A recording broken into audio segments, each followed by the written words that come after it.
A Causa Secreta, de Machado de Assis.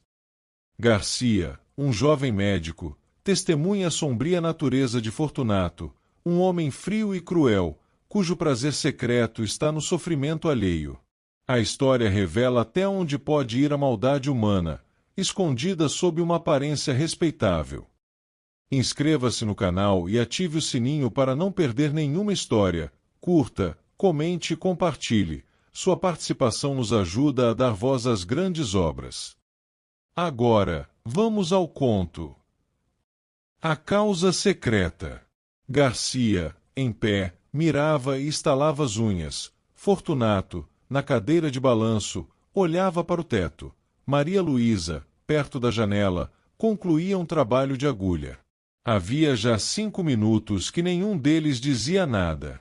Tinham falado do dia, que estivera excelente, de Catumbi, onde morava o casal Fortunato, e de uma casa de saúde, que adiante se explicará. Como os 3 personagens aqui presentes estão agora mortos e enterrados, tempo é de contar a história sem rebuço. Tinham falado também de outra coisa, além daquelas 3, coisa tão feia e grave, que não lhes deixou muito gosto para tratar do dia, do bairro e da casa de saúde. Toda a conversação a este respeito foi constrangida. Agora mesmo, os dedos de Maria Luísa parecem ainda trêmulos, ao passo que há no rosto de Garcia uma expressão de severidade, que lhe não é habitual. Em verdade, o que se passou foi de tal natureza, que, para fazê-lo entender, é preciso remontar à origem da situação. Garcia tinha se formado em medicina no ano anterior, 1861. No de 1860, estando ainda na escola, encontrou-se com Fortunato pela primeira vez à porta da Santa Casa. Entrava, quando o outro saía. Fez-lhe impressão a figura, mas, ainda assim, tê-la-ia esquecido, se não fosse o segundo encontro, poucos dias depois. Morava na rua de Dom Manuel. Uma de suas raras distrações era ir ao teatro de S. Januário, que ficava perto, entre essa rua e a praia. Ia 1 ou 2 vezes por mês, e nunca achava acima de 40 pessoas. Só os mais intrépidos ousavam estender os passos até aquele recanto da cidade. Uma noite, estando nas cadeiras, apareceu ali Fortunato e sentou-se ao pé dele. A peça era um dramalhão, cozido a facadas, ouriçado de imprecações e remorsos, mas Fortunato ouvia-a com singular interesse. Nos lances dolorosos, a atenção dele redobrava, os olhos iam avidamente de um personagem a outro, a tal ponto que o estudante suspeitou haver na peça reminiscências pessoais do vizinho. No fim do drama, veio uma farsa, mas Fortunato não esperou por ela e saiu. Garcia saiu atrás dele. Fortunato foi pelo Beco do Cotovelo, Rua de São José, até o Largo da Carioca. Ia devagar, cabisbaixo, parando às vezes para dar uma bengalada em algum cão que dormia. O cão ficava ganindo, e ele ia andando. No Largo da Carioca, entrou num tílburi e seguiu para os lados da Praça da Constituição. Garcia voltou para casa sem saber mais nada. Decorreram algumas semanas. Uma noite, eram 9 horas, estava em casa quando ouviu rumor de vozes na escada. Desceu logo do sótão, onde morava, ao primeiro andar, onde vivia um empregado do arsenal de guerra. Era este que alguns homens conduziam, escada acima, ensanguentado. O preto que o servia acudiu a abrir a porta. O homem gemia, as vozes eram confusas, a luz, pouca. Deposto o ferido na cama, Garcia disse que era preciso chamar um médico. Já aí vem um, acudiu alguém. Garcia olhou. Era o próprio homem da Santa Casa e do teatro. Imaginou que seria parente ou amigo do ferido, mas rejeitou a suposição desde que lhe ouvira perguntar se este tinha família ou pessoa próxima. Disse-lhe o preto que não, e ele assumiu a direção do serviço, pediu às pessoas estranhas que se retirassem, pagou aos carregadores e deu as primeiras ordens. Sabendo que Garcia era vizinho e estudante de medicina, pediu-lhe que ficasse para ajudar o médico. Em seguida, contou o que se passara. Foi uma malta de capoeiras. Eu vinha do quartel de Moura, onde fui visitar um primo, quando ouvi um barulho muito grande e logo depois um ajuntamento. Parece que eles feriram também a um sujeito que passava e que entrou por um daqueles becos, mas eu só via este senhor, que atravessava a rua no momento em que um dos capoeiras, roçando por ele, meteu-lhe o punhal. Não caiu logo, disse onde morava e, como era a 2 passos, achei melhor trazê-lo. Conhecia-o antes? Perguntou Garcia. Não, nunca o vi. Quem é? É um bom homem, empregado no arsenal de guerra. Chama-se Gouveia. Não sei quem é. Médico e subdelegado vieram daí a pouco, fez-se o curativo e tomaram-se as informações. O desconhecido declarou chamar-se Fortunato Gomes da Silveira, ser capitalista, solteiro, morador em Catumbi. A ferida foi reconhecida grave. Durante o curativo, ajudado pelo estudante, Fortunato serviu de criado, segurando a bacia, a vela, os panos, sem perturbar nada, olhando friamente para o ferido, que gemia muito. No fim, entendeu-se particularmente com o médico, acompanhou até o patamar da escada e reiterou ao subdelegado a declaração de estar pronto a auxiliar as pesquisas da polícia. Os 2 saíram. Ele e o estudante ficaram no quarto. Garcia estava atônito. Olhou para ele, viu sentar-se tranquilamente, estirar as pernas, meter as mãos nas algibeiras das calças e fitar os olhos no ferido. Os olhos eram claros, cor de chumbo, moviam-se devagar e tinham a expressão dura, seca e fria. Cara magra e pálida, uma tira estreita de barba, por baixo do queixo, e de uma têmpora a outra, curta, ruiva e rara. Teria 40 anos. De quando em quando, voltava-se para o estudante e perguntava alguma coisa acerca do ferido, mas tornava logo a olhar para ele, enquanto o rapaz lhe dava a resposta. A sensação que o estudante recebia era de repulsa, ao mesmo tempo que de curiosidade. Não podia negar que estava assistindo a um ato de rara dedicação, e, se era desinteressado como parecia, não havia mais que aceitar o coração humano como um poço de mistérios. Fortunato saiu pouco antes de 1 hora. Voltou nos dias seguintes, mas a cura fez-se depressa. E, antes de concluída, desapareceu sem dizer ao obsequiado onde morava. Foi o estudante que lhe deu as indicações do nome, rua e número. Vou agradecer-lhe a esmola que me fez, logo que possa sair, disse o convalescente. Correu a Catumbi daí a 6 dias. Fortunato recebeu-o constrangido, ouviu impaciente as palavras de agradecimento, deu-lhe uma resposta enfastiada e acabou batendo com as borlas do chambre no joelho. Gouveia, defronte dele, sentado e calado, alisava o chapéu com os dedos, levantando os olhos de quando em quando, sem achar mais nada que dizer. No fim de 10 minutos, pediu licença para sair, e saiu. Cuidado com os capoeiras, disse-lhe o dono da casa, rindo-se. O pobre diabo saiu de lá mortificado, humilhado, mastigando a custo o desdém, forcejando por esquecê-lo, explicá-lo ou perdoá-lo, para que no coração só ficasse a memória do benefício. Mas o esforço era vão. O ressentimento, hóspede novo e exclusivo, entrou e pôs fora o benefício, de tal modo que o desgraçado não teve mais que trepar a cabeça e refugiar-se ali como uma simples ideia. Foi assim que o próprio benfeitor insinuou a este homem o sentimento da ingratidão. Tudo isso assombrou Garcia.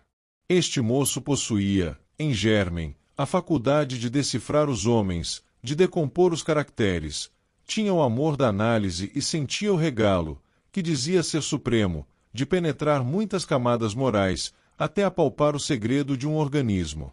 Picado de curiosidade, lembrou-se de ir ter com o homem de Catumbi, mas advertiu que nem recebera dele o oferecimento formal da casa. Quando menos, era-lhe preciso um pretexto, e não achou nenhum.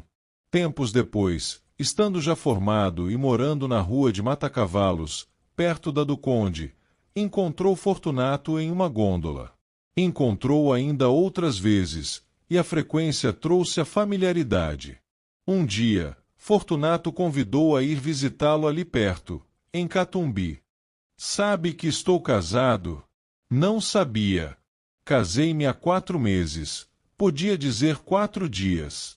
Vá jantar conosco domingo. Domingo? Não esteja forjando desculpas. Não admito desculpas. Vá domingo. Garcia foi lá domingo. Fortunato deu-lhe um bom jantar, bons charutos e boa palestra, em companhia da senhora, que era interessante. A figura dele não mudara. Os olhos eram as mesmas chapas de estanho, duras e frias. As outras feições não eram mais atraentes que dantes. Os obséquios, porém, se não resgatavam a natureza, davam alguma compensação, e não era pouco. Maria Luísa é que possuía ambos os feitiços, pessoa e modos. Era esbelta, airosa, olhos meigos e submissos. Tinha 25 anos e parecia não passar de 19. Garcia, a segunda vez que lá foi, percebeu que entre eles havia alguma dissonância de caracteres, pouca ou nenhuma afinidade moral, e, da parte da mulher para com o marido, uns modos que transcendiam o respeito e confinavam na resignação e no temor. Um dia, estando os 3 juntos, perguntou Garcia a Maria Luísa: "Não teve notícia das circunstâncias em que eu conheci o marido?" "Não", respondeu a moça. "Vai ouvir uma ação bonita." "Não vale a pena", interrompeu Fortunato. "A senhora vai ver se vale a pena", insistiu o médico. Contou o caso da rua de Dom Manuel. A moça ouviu espantada. Insensivelmente, estendeu a mão e apertou o pulso ao marido, risonha e agradecida, como se acabasse de descobrir-lhe o coração. Fortunato sacudia os ombros, mas não ouvia com indiferença. No fim, contou ele próprio a visita que o ferido lhe fez, com todos os pormenores da figura, dos gestos, das palavras atadas, dos silêncios, em suma, um estúrdio. E ria muito ao contá-la. Não era o riso da dobrez. A dobrez é evasiva e oblíqua. O riso dele era jovial e franco. Singular homem! Pensou Garcia. Maria Luísa ficou desconsolada com a zombaria do marido, mas o médico restituiu-lhe a satisfação anterior, voltando a referir a dedicação deste e as suas raras qualidades de enfermeiro. Tão bom enfermeiro, concluiu ele, que, se algum dia fundar uma casa de saúde, irei convidá-lo. Valeu? Perguntou Fortunato. Valeu o quê? Vamos fundar uma casa de saúde? Não valeu nada. Estou brincando. Podia-se fazer alguma coisa, e para o senhor, que começa a clínica, acho que seria bem bom. Tenho justamente uma casa que vai vagar, e serve. Garcia recusou nesse e no dia seguinte, mas a ideia tinha-se metido na cabeça ao outro, e não foi possível recuar mais. Na verdade, era uma boa estreia para ele, e podia vir a ser um bom negócio para ambos. Aceitou finalmente, daí a dias, e foi uma desilusão para Maria Luísa. Criatura nervosa e frágil, padecia só com a ideia de que o marido tivesse de viver em contato com enfermidades humanas, mas não ousou opor-se-lhe, e curvou a cabeça. O plano fez-se e cumpriu-se depressa. Verdade é que Fortunato não curou de mais nada, nem então, nem depois. Aberta a casa, foi ele o próprio administrador e chefe de enfermeiros, examinava tudo, ordenava tudo, compras e caldos, drogas e contas. Garcia pôde então observar que a dedicação ao ferido da rua Dom Manuel não era um caso fortuito, mas assentava na própria natureza deste homem. Via-o servir como nenhum dos fâmulos. Não recuava diante de nada, não conhecia moléstia aflitiva ou repelente, e estava sempre pronto para tudo, a qualquer hora do dia ou da noite. Toda a gente pasmava e aplaudia. Fortunato estudava, acompanhava as operações, e nenhum outro curava os cáusticos. Tenho muita fé nos cáusticos, dizia ele. A comunhão dos interesses apertou os laços da intimidade. Garcia tornou-se familiar na casa. Ali jantava quase todos os dias. Ali observava a pessoa e a vida de Maria Luísa, cuja solidão moral era evidente. E a solidão, como que lhe duplicava o encanto. Garcia começou a sentir que alguma coisa o agitava. Quando ela aparecia, quando falava, quando trabalhava, calada, ao canto da janela, ou tocava ao piano umas músicas tristes. Manso e manso, entrou-lhe o amor no coração. Quando deu por ele, quis expeli-lo, para que entre ele e Fortunato não houvesse outro laço que o da amizade, mas não pôde. Pôde apenas trancá-lo. Maria Luísa compreendeu ambas as coisas, a afeição e o silêncio, mas não se deu por achada. No começo de outubro, deu-se um incidente que desvendou, ainda mais aos olhos do médico, a situação da moça. Fortunato metera-se a estudar anatomia e fisiologia e ocupava-se, nas horas vagas, em rasgar e envenenar gatos e cães. Como os guinchos dos animais atordoavam os doentes, mudou o laboratório para casa, e a mulher, de compleição nervosa, teve de o sofrer. Um dia, porém, não podendo mais, foi ter com o médico e pediu-lhe que, como coisa sua, alcançasse do marido a cessação de tais experiências. Mas a senhora mesma, Maria Luísa, acudiu, sorrindo. Ele naturalmente achará que sou criança. O que eu queria é que o senhor, como médico, lhe dissesse que isso me faz mal, e creia que faz. Garcia alcançou prontamente que o outro acabasse com tais estudos. Se os foi fazer em outra parte, ninguém o soube, mas pode ser que sim. Maria Luísa agradeceu ao médico, tanto por ela como pelos animais, que não podia ver padecer. Tossia de quando em quando. Garcia perguntou-lhe se tinha alguma coisa. Ela respondeu que nada. Deixe ver o pulso. Não tenho nada. Não deu o pulso e retirou-se. Garcia ficou apreensivo. Cuidava, ao contrário, que ela podia ter alguma coisa, que era preciso observá-la e avisar o marido em tempo. 2 dias depois, exatamente o dia em que os vemos agora, Garcia foi lá jantar. Na sala, disseram-lhe que Fortunato estava no gabinete, e ele caminhou para ali. Ia chegando à porta, no momento em que Maria Luísa saía, aflita. — Que é? Perguntou-lhe. — O rato. O rato! Exclamou a moça, sufocada, afastando-se.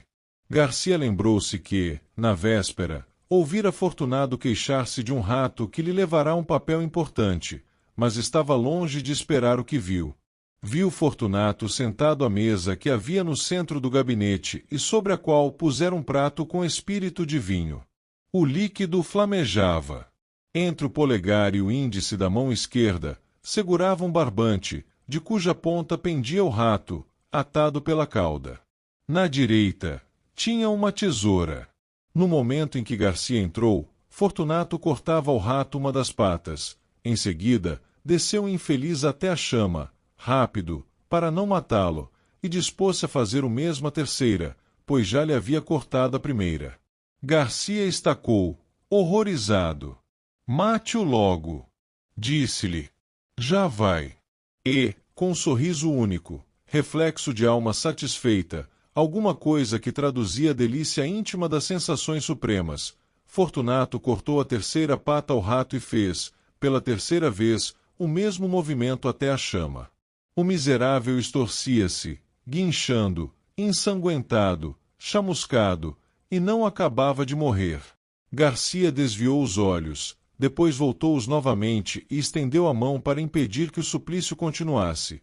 Mas não chegou a fazê-lo, porque o diabo do homem impunha medo, com toda aquela serenidade radiosa da fisionomia. Faltava cortar a última pata. Fortunato cortou-a muito devagar, acompanhando a tesoura com os olhos. A pata caiu, e ele ficou olhando para o rato meio cadáver. Ao descê-lo pela 4ª vez até a chama, deu ainda mais rapidez ao gesto, para salvar, se pudesse, alguns farrapos de vida. Garcia, defronte, conseguia dominar a repugnância do espetáculo para fixar a cara do homem.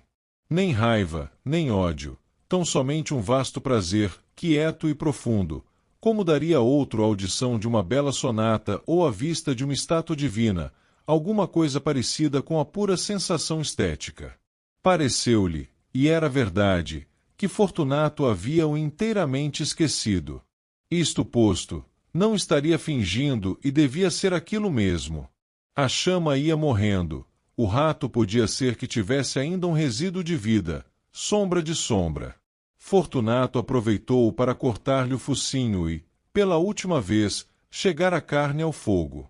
Afinal, deixou cair o cadáver no prato e arredou de si toda essa mistura de chamusco e sangue. Ao levantar-se, deu com o médico e teve um sobressalto. Então, mostrou-se enraivecido contra o animal que lhe comera o papel, mas a cólera, evidentemente, era fingida. Castiga sem raiva, pensou o médico. Pela necessidade de achar uma sensação de prazer que só a dor alheia lhe pode dar, é o segredo deste homem. Fortunato encareceu a importância do papel, a perda que lhe trazia, perda de tempo, é certo, mas o tempo agora era-lhe preciosíssimo.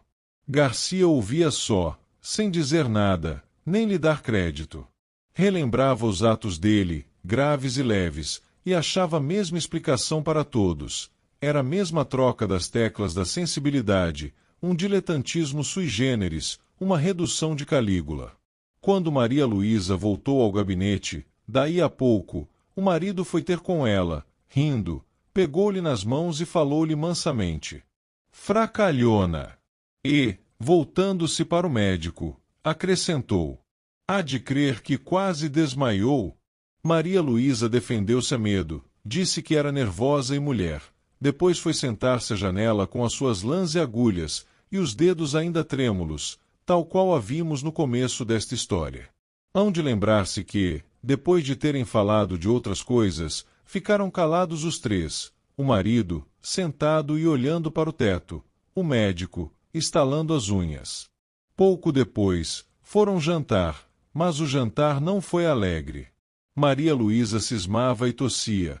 O médico indagava de si mesmo se ela não estaria exposta a algum excesso na companhia de tal homem. Era apenas possível, mas o amor trocou-lhe a possibilidade em certeza. Tremeu por ela e cuidou de os vigiar.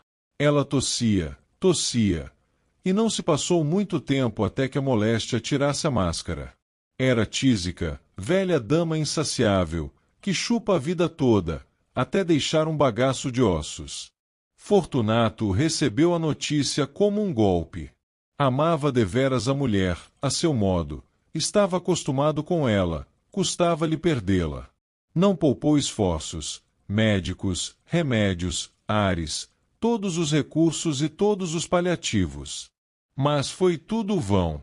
A doença era mortal.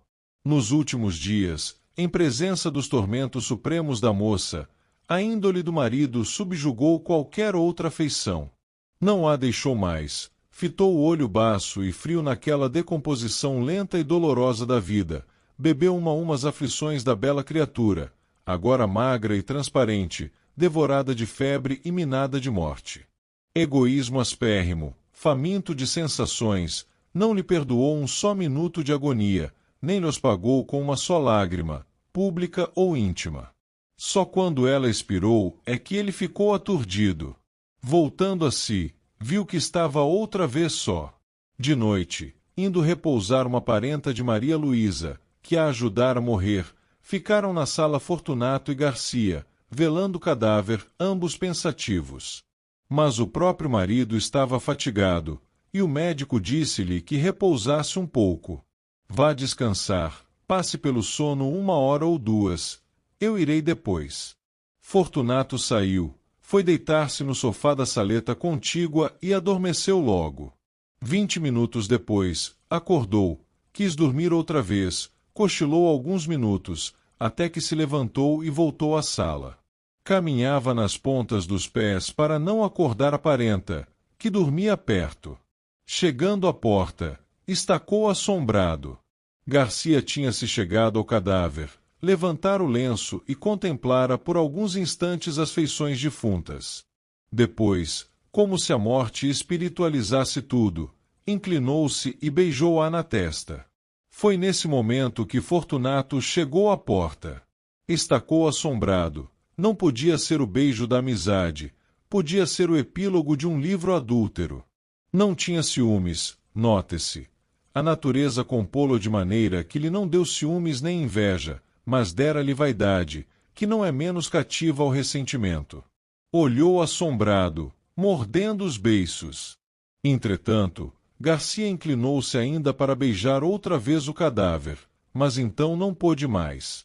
O beijo rebentou em soluços, e os olhos não puderam conter as lágrimas, que vieram em borbotões, lágrimas de amor calado e irremediável desespero.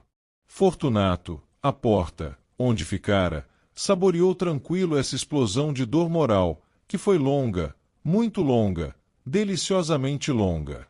Fim.